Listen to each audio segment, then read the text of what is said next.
여러분에게 질문 하나 드릴게요. 만약 68세에 평생 함께한 배우자가 떠난다면 어떻게 하시겠어요? 가족들마저 당신 잘못이라고 한다면요? 동네 사람들이 수군거린다면요? 광주에 사는 김영숙 할머니에게 실제로 일어난 일입니다. 하지만 이 이야기의 결말은 여러분의 예상과 다를 겁니다. 절망에서 시작된 이야기가 어떻게 희망으로 바뀌는지 함께 보시죠. 가을 햇살이 부드럽게 내리쬐는 광주의 작은 주택가. 감나무의 주황빛감이 주렁주렁 매달린 채 익어가는 오후. 68살 김영숙은 부엌에서 정성스럽게 도시락을 싸고 있었다. 하나하나 담는 반찬마다 50년 세월의 정성이 스며 있었다. 김치는 종태가 좋아하는 새콤한 맛으로 담그었고 계란말이는 바닥이 눌지 않도록 약한 불에서 천천히 구웠다. 불고기는 종태가 좋아하는 간장 베이스로 달콤하게 양념했다. 시금치나물은 참기름을 아끼지 않고 버무렸고 김자반은 고소하게 볶았다. 밑반찬 하나하나가 영숙의 마음과 정성이 담긴 작품이었다. 오늘이 마지막이구나. 영숙은 도시락 뚜껑을 덮으며 감회에 젖었다. 40년간 교직에 몸담은 남편의 정년퇴 임식. 영숙에게는 그저 남편의 은퇴가 아니라 자신의 새로운 인생이 시작되는 날이었다. 그동안 새벽 5시에 일어나 아침을 준비하고 늦은 밤까지 기다리며 바쁜 남편 뒷바라지에만 전념했던 자신에게도 드디어 진짜 부부의 시간이 찾아온 것이다. 영숙은 창문 너머로 보이는 가을 하늘을 바라보며 깊은 숨을 들이마셨다. 공기가 이렇게 상쾌할 수가 없었다. 마치 새로운 세상이 펼쳐질 것만 같은 기분이었다. 지난밤에는 설레는 마음에 잠도 제대로 이루지 못했다. 꿈속에서도 종태와 함께 제주도 바닷가를 걷고 있었다. 자기야, 도시락 챙겼어. 오늘 축하연에서도 잘 챙겨 먹고 선생님들한테도 인사 잘하고 와. 거실에서 넥타이를 메고 있던 종태는 무심히 고개만 끄덕였다. 깔끔하게 다려진 와이셔츠에 어두운 남색 정장, 그리고 영숙이 작년 생일 선물로 준 넥타이를 메고 있는 모습이 의젓해 보였다. 하지만 평소보다 유난히 말이 없고 표정도 어딘가 무거워 보였다. 자기야, 괜찮아? 혹시 아픈 데 있어?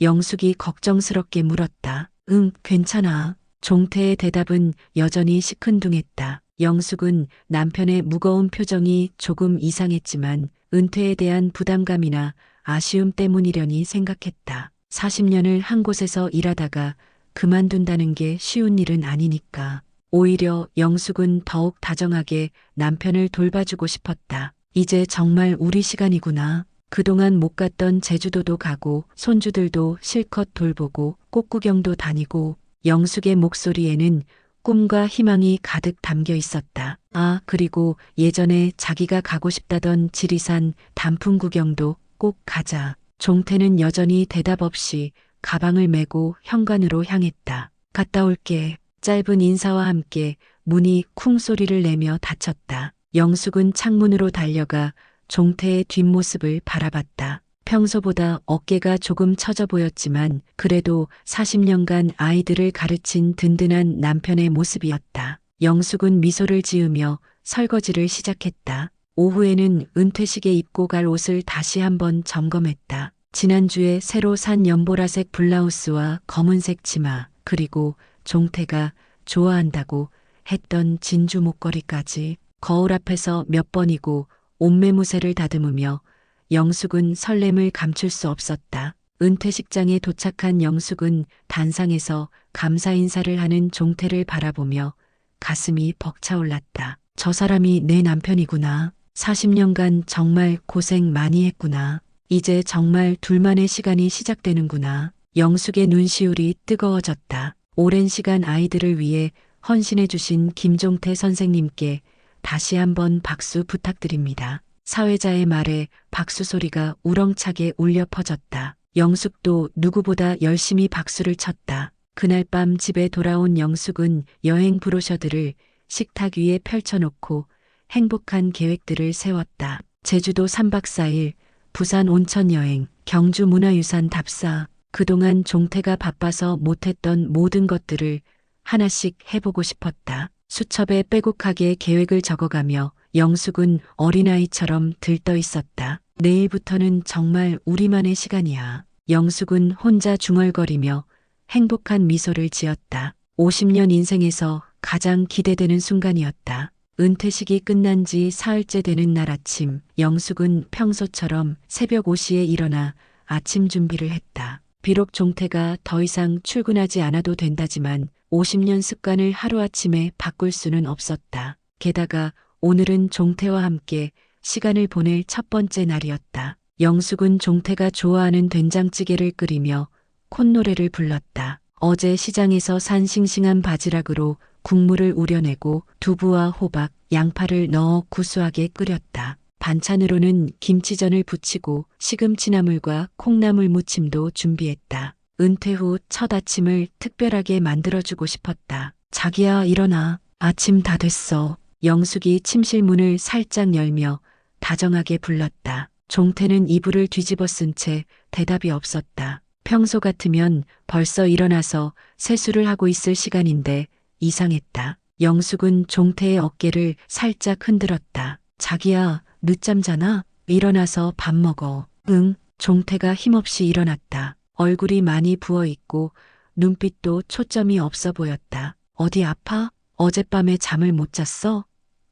영숙이 걱정스럽게 물었다. 그냥 좀 피곤해. 식탁에 앉은 종태는 평소처럼 밥을 먹지 않았다. 숟가락을 들었다 놨다 하며 된장찌개만 몇 숟가락 떠먹을 뿐이었다. 영숙이 정성껏 부친 김치전에는 젓가락도 대지 않았다. 입맛이 없어? 혹시 몸살이라도 난 거 아니야? 아니야. 그냥 별로 안 먹고 싶어. 은퇴하고 나니까 허전해서 그런 거야. 곧 적응될 거야. 영숙은 종태의 등을 다독이며 위로했다. 식사를 마친 후 영숙은 설거지를 하며 오늘 할 일들을 생각했다. 오후에는 동네 마트에서 장을 보고 저녁에는 종태와 함께 공원에라도 산책을 나가볼까 했다. 그런데 종태가 갑자기 작은 가방을 들고 현관에 나타났다. 영숙은 설거지하던 손을 멈추고 급히 다가갔다. 어디 가는데? 잠깐 나갔다 올게. 어디로? 혹시 학교에 볼 일이라도 있어?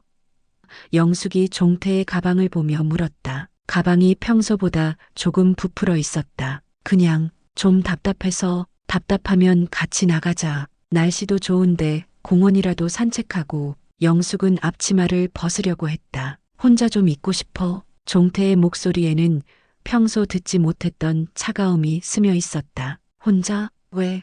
혹시 내가 뭔가 잘못했어? 영숙의 가슴에 불안감이 스멀스멀 올라왔다. 종태는 대답하지 않고 현관 신발장에서 운동화를 꺼냈다. 평소 동네 나들이 할 때 신던 편한 운동화가 아니라 등산할 때나 신던 튼튼한 운동화였다. 자기야, 대체 어디 가는 거야? 왜 이렇게 큰 가방을 들고? 영숙의 목소리가 떨리기 시작했다. 뭔가 이상했다. 평소의 종태와는 전혀 다른 모습이었다. 그냥 좀 돌아다니고 올게. 저녁 때까지는 올 거야. 종태가 신발끈을 매며 말했다. 그럼 언제 올 건데? 저녁은 뭐 해놓을까? 모르겠어. 나중에 연락할게. 종태의 표정은 어둡고 무거웠다. 마치 무언가 큰 결심을 한 사람 같았다. 영숙은 가슴이 답답해왔지만 더 이상 묻지 못했다. 결혼 50년 동안 종태가 이렇게 말하는 걸 본 적이 없었다. 현관문이 쿵 소리를 내며 닫혔다. 영숙은 창문으로 달려가 종태의 뒷모습을 바라봤다. 평소보다 훨씬 빠른 걸음으로 골목 끝으로 사라져가는 종태. 왠지 모를 불길한 예감이 들었다. 뭔가 이상해. 영숙은 혼잣말을 하며 가슴을 쓸어내렸다. 저녁 6시가 되어도 종태는 돌아오지 않았다. 평소 같으면 벌써 배고프다며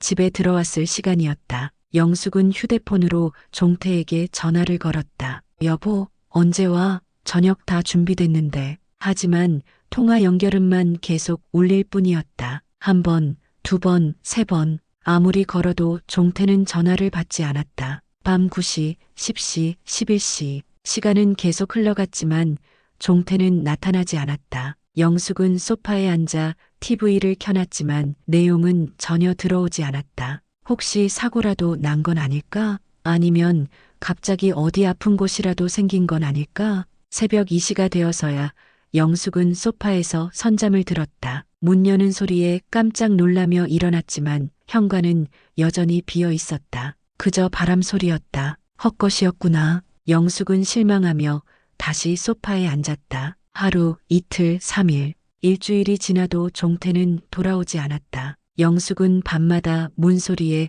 깜짝깜짝 놀라며 깨어났다. 종태의 빈자리는 점점 더 크게 느껴졌다. 그리고 일주일째 되는 날 오후 2시, 영숙이 부엌에서 혼자 늦은 점심을 먹고 있을 때였다. 휴대폰에서 문자 알림음이 울렸다. 영숙은 급히 휴대폰을 집어들었다. 혹시 종태에게서 온 연락일까? 화면을 보는 순간 영숙의 손이 부르르 떨렸다. 발신자 종태, 영숙아, 나 이제 자유롭게 살고 싶다. 찾지 마라. 영숙은 그 짧은 문장을 몇 번이고 다시 읽었다. 글자들이 흐릿하게 보였다. 이게 현실인가? 50년의 결혼 생활이 단 한 줄의 문자로 끝나버리는 게 말이 되나? 휴대폰이 손에서 떨어져 바닥에 떨어졌다. 영숙은 다리가 풀려 주저앉고 말았다. 가슴 깊은 곳에서부터 뭔가가 무너져 내리는 소리가 들렸다. 자유롭게 살고 싶다고? 영숙은 떨리는 목소리로 혼잣말했다. 그럼 나랑 사는 게 감옥이었다는 거야? 그날 밤부터 영숙은 제대로 잠을 잘 수 없었다. 침대에 누워도 천장만 바라볼 뿐 잠이 오지 않았다. 종태의 문자가 계속 머릿속을 맴돌았다. 자유롭게 살고 싶다는 그 말이 가슴에 대못을 박는 것 같았다. 이틀 후 아들 민수와 며느리 혜진이 찾아왔다. 영숙은 마지막 희망을 품고 그들을 맞았다. 가족이라도 자신의 편이 되어줄 거라고 믿었다. 민수야, 내 아버지가. 영숙이 울먹이며 상황을 설명했다. 하지만 혜진의 반응은 영숙이 예상했던 것과 달랐다. 어머니, 솔직히 아버지 마음도 이해돼요. 혜진이 서늘한 목소리로 말했다. 아버지도 갑갑했을 거잖아요. 평생 가정에만 묶여 사시고. 영숙은 귀를 의심했다. 뭐라고? 사실이잖아요. 아버지도 자기만의 시간이 필요하실 텐데 어머니는 은퇴하자마자 여행 가자, 이것저것 하자고. 혜진은 계속해서 날카로운 말들을 쏟아냈다. 혜진아, 그만해. 민수가 아내를 제지했지만 그 역시 어머니보다는 아버지의 편을 드는 듯했다. 엄마, 아버지를 좀 이해해드리면 안 돼요? 40년 동안 정말 고생하셨잖아요. 내가 그렇게 남편을 올감했다고 생각해? 영숙의 목소리가 떨렸다. 어머니가 의도한 건 아니겠지만 혜진이 말끝을 흐렸다. 아버지 입장에서는 부담스러웠을 수도 있어요. 그 순간 영숙의 눈에서 눈물이 쏟아져 나왔다. 평생 가족만 생각하며 살았는데 그 가족들마저 자신을 이해해주지 않는다는 사실이 가슴을 찢어 놓았다. 더 이상 견딜 수 없어 영숙은 방으로 들어가 문을 닫아버렸다. 내 편은 아무도 없구나. 영숙은 침대에 엎드려 오열했다. 며칠 후부터는 동네 사람들의 시선도 따가워졌다. 슈퍼에 장 보러 나가면 아줌마들이 수군거렸다. 김 선생이 집 나갔다지? 아이고, 저 집도 별 수 없구먼. 그렇게 금슬 좋아 보였는데 사람 일은 모르는 거야. 부인이 너무 잔소리가 심했나? 영숙은 그런 시선들을 피해 급히 걸음을 옮겼다. 동네 슈퍼 앞을 지날 때마다 가슴이 답답했다. 평생 이 동네에서 모범적인 교장 부인으로 살아왔는데 이제는 남편에게 버림받은 불쌍한 여자로 보이는 것 같았다. 집에 돌아와서는 거울 앞에 오래 서 있곤 했다. 거울 속의 자신은 하루하루 더 초라해져 갔다. 눈은 퉁퉁 부어 있고 볼은 꺼져 있었다. 평생 단정하게 빗어 넘겼던 머리도 며칠째 제대로 손질하지 못해 엉성했다. 내가 정말 잘못 산 걸까?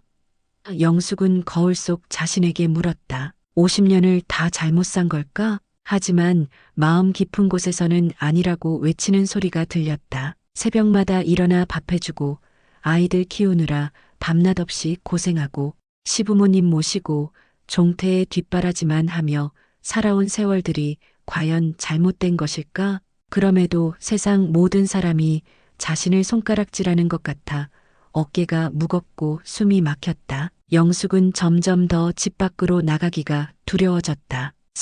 터닝 포인트. 그렇게 일주일을 더 보낸 어느 날 오후 영숙이 거실 소파에 털썩 앉아 멍하니 TV를 보고 있을 때였다. 화면에서는 무슨 드라마가 나오고 있었지만 내용은 전혀 머릿속에 들어오지 않았다. 그저 소리만 귓가를 맴돌 뿐이었다. 현관 초인종이 울렸다. 영숙은 힘없이 일어나 문을 열었다. 이웃 정분자가 보온병과 반찬통을 들고 서 있었다. 영숙아, 며칠째 얼굴도 못 봤네. 밥은 제대로 먹고 있어? 정분자의 목소리에는 진심 어린 걱정이 담겨 있었다. 분자야. 영숙의 목소리는 쉰 소리였다. 며칠 동안 제대로 말을 해본 적이 없어서 목이 잠겨 있었다. 정분자는 영숙의 초췌한 모습을 보고 깜짝 놀랐다. 평소 단정했던 영숙의 머리는 헝클어져 있었고 얼굴은 헬쑥하게 마른 상태였다. 옷도 며칠째 같은 것을 입고 있는 듯했다. 아이고, 이게 뭔 꼴이야. 얼른 들어가자. 정분자가 영숙을 부축해 거실로 들어갔다. 정분자는 보온병에서 따뜻한 식혜를 따라 영숙에게 건넸다. 달콤하고 따뜻한 식혜 한 모금이 영숙의 마른 목을 적셨다. 오랜만에 느끼는 따뜻함이었다. 영숙아, 이러면 안 돼. 내가 이렇게 쓰러지면 누가 좋아하겠어? 분자야, 나 정말 잘못 산 걸까? 영숙이 떨리는 목소리로 물었다. 종태도 민수도 혜진이도 다 그러는데 내가 남편을 너무 올감했다고. 무슨 소리야? 정분자가 단호하게 말했다. 그건 헛소리야, 영숙아. 하지만 다들 그러는데 내가 종태를 자유롭지 못하게 했다고. 정분자가 영숙의 손을 꼭 잡았다. 따뜻하고 거친 손이었다. 50년 넘게 살림을 해온 여자의 손이었다. 영숙아, 잘 들어. 내가 50년 동안 뭘 했는지 나는 다 봤어. 새벽 5시에 일어나서 밥 해주고 아이들 학교 보내고 시어머니 모시고 종태 뒷바라지하느라 정말 고생했잖아. 그게 어떻게 잘못된 거야? 영숙의 눈에서 눈물이 또 흘러내렸다. 오랜만에 듣는 따뜻한 말이었다. 하지만 종태는 답답했다고. 그럼 종태는 뭘 했는데? 학교에서 돌아오면 신문 보고 TV 보고 내가 차려준 밥 먹고 집안일은 손가락 하나 까딱한 적 있어? 아이들 기저귀 갈아준 적 있고? 정분자의 말에 영숙은 할 말이 없었다. 정말 그랬다. 종태는 평생 집안일이라고는 쓰레기 버리는 것 말고는 해본 적이 없었다. 영숙아, 너무 참지 마라. 정분자가 영숙의 어깨를 다독이며 말했다. 늙어서까지 희생만 하다간 아무도 내 편 안 된다. 이제는 내 삶을 살아야 해. 내 삶을 산다는 게 뭘까? 영숙이 조용히 물었다. 뭐든 해봐. 일도 해보고 새로운 사람들도 만나고. 너는 아직 젊어, 영숙아. 68세가 어때? 요즘 세상에는 나이가 숫자에 불과하다고 하잖아. 일이라. 영숙은 그 말을 되뇌었다. 68년을 살면서 돈을 벌어본 적이 단 한 번도 없었다. 결혼 전에는 집에서 부모님을 도왔고 결혼 후에는 종태와 아이들을 돌보는 것이 전부였다. 할 수 있을까? 나 같은 사람이. 왜 못해? 너처럼 성실하고 책임감 있는 사람이 어디 있어? 그동안 가정을 경영한 것도 하나의 일이었잖아. 정분자의 말이 영숙의 마음에 작은 불씨를 지폈다. 그렇다. 아직 포기하기에는 이르다. 종태는 자유를 찾아 떠났다지만 자신도 새로운 자유를 찾을 수 있지 않을까? 분자야, 고마워. 정말 고마워. 영숙이 정분자의 손을 꼭 잡았다. 이제 좀 사람 꼴이 되는구나. 정분자가 미소를 지었다. 내일부터 밖에 좀 나가봐. 동네 한 바퀴라도 돌고 사람들도 만나고. 정분자가 간 후 영숙은 오랜만에 거울 앞에 섰다. 초췌한 모습이었지만 눈빛만은 예전과 달랐다. 무언가 결심한 사람의 눈빛이었다. 며칠 후 영숙은 용기를 내어 동네 한 바퀴를 돌았다. 슈퍼마켓 앞을 지나다가 문득 입구에 붙어있는 작은 종이가 눈에 들어왔다. 구인 광고 계산원 모집, 나이 무관, 성실한 분 우대. 영숙은 그 종이를 한참 바라봤다. 가슴이 두근거렸다. 68년을 살면서 처음으로 일자리를 구해볼 생각이 들었다. 이것이 정분자가 말한 내 삶의 시작일까? 일해본 적 있으세요? 슈퍼 사장이 물었다. 아니요. 하지만 열심히 하겠습니다. 나이가 좀 있으시네. 나이는 걱정하지 마세요. 정말 열심히 할게요. 영숙의 간절한 눈빛을 본 사장은 일단 기회를 주기로 했다. 처음에는 모든 게 서툴렀다. 계산기 사용법부터 포스기 조작까지 모든 것이 새로웠다. 손에는 물집이 잡히고 허리는 끊어질 듯 아팠다. 젊은 동료들이 빠르게 일하는 모습을 보며 위축되기도 했다. 하지만 영숙은 포기하지 않았다. 남들보다 1시간 일찍 출근해서 진열대를 정리하고 손님들에게는 항상 밝게 인사했다. 점차 손님들도 영숙의 따뜻함을 알아봐 주었다. 영숙 씨, 요즘 표정이 많이 밝아지셨네요. 그런가요? 기분이 좋거든요. 한 달 후 첫 월급 봉투를 받는 순간 영숙의 눈에는 눈물이 핑 돌았다. 68년을 살면서 자신의 힘으로 번 첫 돈이었다. 아직 늦지 않았구나. 직장 동료들이 영숙을 등산 모임에 초대했다. 처음에는 주저했지만 용기를 내어 등산화를 샀다. 산 정상에서 바라본 풍경은 정말 아름다웠다. 와, 공기가 이렇게 좋은 줄 몰랐어요. 영숙 씨, 등산 재능 있으시네요. 동료들과 함께 도시락을 나눠 먹으며 웃는 시간들이 영숙에게는 새로운 세상이었다. 종태 없는 삶도 충분히 행복할 수 있다는 걸 깨달았다. 정분자와 함께 부산 여행도 다녀왔다. 파란 바다를 보며 두 사람은 환하게 웃었다. 정말 아름답구나. 이제야 진짜 영숙이를 보는 것 같아. 나도 이제야 나를 찾은 것 같아. 미용실에서 머리도 새롭게 바꿨다. 거울 속에 비친 자신의 모습이 낯설지만 싱그러워 보였다. 새 옷도 샀다. 68세의 영숙이 이렇게 아름다울 수 있다니. 그러던 어느 날 아들이 무거운 표정으로 찾아왔다. 엄마, 아버지 소식 알아냈어요. 영숙의 심장이 쿵 내려앉았다. 아버지가 다른 여자랑 산대요. 송정동에 원룸 얻어서 순간 머리가 멍해졌다. 귀에서 윙윙 소리가 나고 현실감이 사라졌다. 어머니, 그냥 보내드리세요. 그게 서로 편한 길이에요. 혜진이 차갑게 말했다. 편한 길이라고? 50년을 같이 살았는데. 영숙은 결국 종태를 찾아가기로 마음먹었다. 마지막으로 할 말이 있었다. 송정동의 작은 원룸 앞에 선 영숙. 초인종을 누르자 종태가 나타났다. 그의 뒤로 60대 초반으로 보이는 여성이 보였다. 종태야, 들어가서 얘기하자. 좁은 원룸 안에는 여자의 물건들이 곳곳에 놓여 있었다. 영숙은 그 현실을 받아들여야 했다. 종태야, 50년을 같이 살았는데 이게 내 결론이냐? 종태는 고개를 돌렸다. 눈도 마주치지 않았다. 대답해. 50년이 그렇게 하찮았어? 영숙아, 이미 끝난 일이야. 끝난 일? 하루아침에 끝낼 수 있는 게 50년이야? 넌 모를 거야. 내가 얼마나 답답했는지. 답답했으면 말을 하지. 왜 혼자 끙끙 앓다가 이런 식으로 말해서 뭐해? 어차피 넌 이해 못할 텐데. 이해 못한다고? 평생 내 뒷바라지만 하며 산 내가. 종태가 폭발했다. 그래, 그게 문제야. 평생 날 뒷바라지하는 것만 생각하고 살았잖아. 난 숨이 막혔어. 영숙은 얼굴을 맞은 듯 경직됐다. 그래서 다른 여자에게 간 거구나. 그래서 다른 여자한테 간 거야? 명희 씨는 날 이해해줘. 영숙은 힘이 빠진 목소리로 중얼거렸다. 이해, 그게 그렇게 중요했구나. 잠깐의 침묵이 흘렀다. 그리고 영숙이 단호하게 말했다. 그래, 종태야. 내 인생 살 거라. 종태가 놀라서 영숙을 봤다. 나도 이제 내 인생 살란다. 영숙이 돌아서서 문으로 향했다. 영숙아, 종태가 뒤에서 불렀지만 영숙은 돌아보지 않았다. 50년, 고마웠어. 문이 닫혔다. 집으로 돌아오는 길, 영숙은 울었다. 하지만 이상하게도 마음은 가벼웠다. 무언가 굴레에서 벗어난 기분이었다.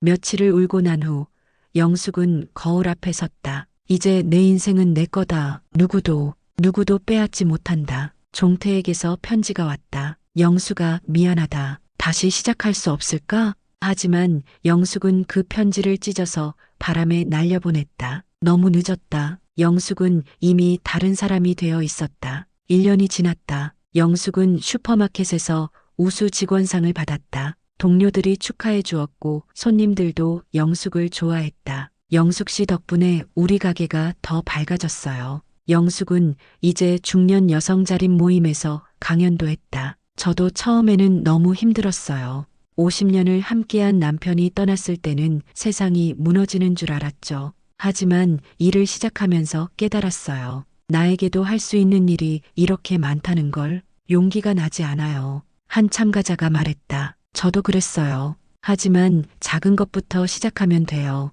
중요한 건 나를 위한 선택을 하는 거예요. 어느 날 아침 영숙은 산에 올라 일출을 바라봤다. 붉은 해가 떠오르는 모습이 그렇게 아름다울 수가 없었다. 종태야, 내가 떠나서 고마워. 덕분에 진짜 나를 찾았거든. 길 건너편에서 종태가 영숙을 바라보고 있는 것을 봤다. 하지만 영숙은 가볍게 고개만 끄덕이고 다시 일출을 바라봤다. 종태는 쓸쓸히 돌아갔다. 나는 이제 혼자가 아니다. 나는 내 인생의 주인이다. 팔을 벌리고 깊게 숨을 들이마셨다. 새로운 하루가 시작되었다. 안녕하세요. 김영숙의 진짜 인생이 아, 시작된 것이다. 오늘 자립 모임에 그로부터 오신 3년이 더 여러분들을 지났다. 환영합니다. 영숙은 이제 슈퍼마켓의 부점장이 안녕하세요. 되었고 중년 여성 자립 모임의 오늘 대표도 자립 모임에 맡고 오신 있다. 여러분들을 새로 만난 환영합니다. 동반자들과 함께 웃으며 살아가고 있다. 안녕하세요. 종태는 가끔 아, 멀리서 영숙을 오늘 바라보곤 자립 모임에 한다. 하지만 더 이상 다가오지는 않는다. 그도 자신의 선택의 무게를 알고 있기 때문이다.